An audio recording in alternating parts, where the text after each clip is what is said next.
ఉదయకాల ప్రార్థన.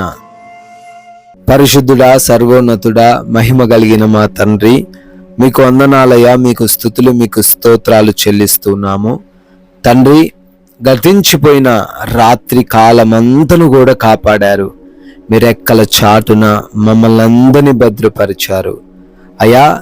ఏ సమస్య, ఏ ఆపద, ఏ ఇబ్బందులు కలగకుండా మీ కంచె వేశారు. స్తోత్రాలు చెల్లిస్తున్నాం. ఈ యొక్క నూతనమైన దినంలో, ప్రశస్తమైన రోజులో అయా మమ్మల్ని అందరినీ కూడా సజీవులుగా ప్రవేశపెట్టినందుకు స్తోత్రాలు.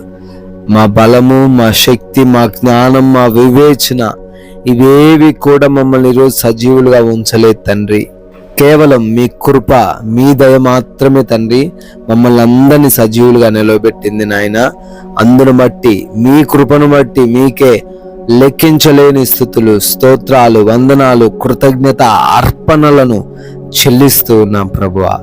ఎస్ లార్డ్, మీరు విలువ పెట్టి కొనబడిన వారు గనుక మనుష్యులకు దాసులు కాకుడి. కొరింథీయులకు రాసిన మొదటి పత్రిక 7వ అధ్యాయము 23వ వచనంలో తండ్రి మీ వాక్యం సెలవిస్తుంది.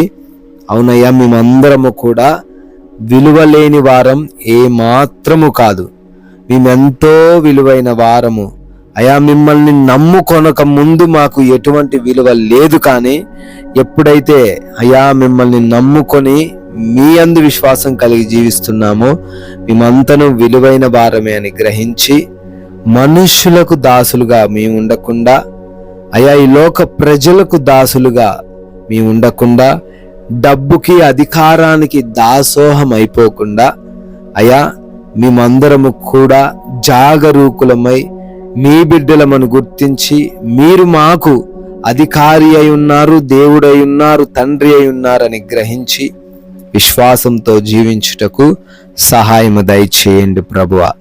ఎంతో మంది బిడ్డలు ఈ ఉదయకాలాన లేవగానే ప్రార్థనలో ఏకీభవిస్తున్నారు తండ్రి. మరి ఎన్నో అయా వారు ప్రణాళికలు కలిగి ఉన్నారు, ఎన్నో చేయాలని ఆశపడుతూ ఉన్నారు. ఈ రోజున అన్నిటినీ కూడా సఫలపరచండి తండ్రి. అయ్యా, మా యొక్క ప్రతి ఒక్క పనిని మీ పాద సన్నిధిని పెడుతున్నాం. మా పనులను దీవించండి అయ్యా. ఇల్లు కట్టువాని ప్రయాస నీవు లేకపోతే వ్యర్థమవుతుంది గనుక నీవు మాతో ఉండి మా పనులన్నిటినీ కట్టండి. 100 అంతలుగా దీవించబడులాగున సహాయము దయచేయండి. జ్ఞానం ఇవ్వండి, శక్తినివ్వండి, బలాన్ని ఇవ్వండి, సామర్థ్యమును దయచేయండి. ఆగిపోయిన ప్రతి కార్యము కూడా అయా మరలా నూతన పరచండి. క్రొత్త పనులు ప్రారంభిస్తూ ఉన్నారు, శుభకార్యాలు ఈరోజు జరుపుకుంటున్నారు. వాటన్నిటినీ కూడా ఉన్నతంగా ఆశీర్వదించండి ప్రభువా. అదే రీతిన లేమికరమైన పరిస్థితులు, లోటుకరమైన పరిస్థితులు, అనారోగ్యాలు, బలహీనతలు, ఆత్మీయతలో కృంగుదలలు ఏవి ఏ బిడ్డకు రాకుండా, ఎవరు ఆకలితో ఇబ్బందులు ఎదుర్కొనకుండా అయా ప్రతి ఒక్కరి జీవితంలో ఈ రోజంతను అయా సకల సమృద్ధిని అనుగ్రహించమని బ్రతిమాలుకుంటున్నాం ప్రభువా. అదేవిధంగా మీ నామానికి ఆయాసకరమైన ఏ పని కూడా మా ద్వారా జరగకుండా మీ నామాన్ని గణపరిచే విధంగా మేము జీవించే కృప చూపించండి అయా. మా ప్రయాణాలను కూడా మీరు జ్ఞాపకం చేసుకోనండి. ఎన్నో ప్రయాణాలు మేము చేయబోతున్నాం, చేస్తూ ఉన్నాం. రక్షణ అనుగ్రహించండి. ప్రమాదాలు, అపాయాలు మార్గంలో ఉన్నాయి నాయన.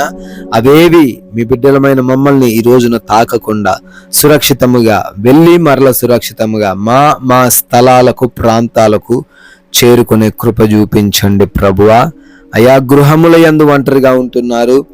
ఏ దుష్టుని యొక్క కన్ను బిడ్డల మీద పడకుండా మీ రక్షణ కవచంలో ప్రతి ఒక్కరిని భద్రపరచండి. Exams, ఇంటర్వ్యూస్కి attend అవ్వబోతున్నారు. చదివినవి అన్ని కూడా గుర్తుంచుకొని మంచిగా వాటిలో పార్టిసిపేట్ చేసి క్వాలిఫై అవ్వడానికి, సెలెక్ట్ అవ్వడానికి, మీ సాక్షులుగా నిలవబడడానికి సహాయము దయచేయండి అయా. ఆపరేషన్స్ని, డెలివరీస్ని మీకు అప్పగిస్తున్నాం. సజావుగా అవి కొనసాగించబడే కృప చూపించండి. అదే రీతిన అయా రిపోర్ట్స్ అన్నీ కూడా అనుకూలంగా మీరే మార్చండి ప్రభువా. అయా, ఈ రోజున సమాధానకరమైన, ప్రశాంతమైన, నెమ్మదికరమైన జీవితాలు ప్రతి బిడ్డకు మీరు దయచేయమని, ఎవరితో ఎటువంటి గొడవ లేకుండా అయ్యా, లోక మాయలో మేము పడిపోకుండా, ఎవరి చేతిలో మోసపోకుండా అయ్యా, మీరు ఇచ్చిన సమయాన్ని వృధా చేసుకొనకుండా, వ్యర్థపరచకుండా లేఖన జ్ఞానమును ఇచ్చి మమ్మల్ని అందరినీ ఈ రోజున అయ్యా జ్ఞానవంతముగా నడిపించమని, మీరు చూపించిన దయను బట్టి, కృపను బట్టి క్రొత్త సంవత్సరంలోకి ఈరోజు ప్రవేశించే బర్త్డేల యానివర్సరీలు సెలబ్రేట్ చేసుకుంటూ ఉన్నారు. ప్రతి బిడ్డను, ప్రతి కుటుంబమును దీవించి ఆశీర్వదించమని అయ్యా, మేము నోరు తెరిచి ఒక్కరికైనా కనీసం మీ యొక్క రాజ్య వ్యాప్తిని ప్రకటించి మమ్మల్ని కూడా పాలి భాగస్తులుగా చేసుకోమని యేసుక్రీస్తు వారి పరిశుద్ధమైన నామంలో ఈ ప్రార్థన అడిగి వేడుకొని పొందుకొని ఉన్నాము మా ప్రియ పరలోకపు తండ్రి. ఆమేన్.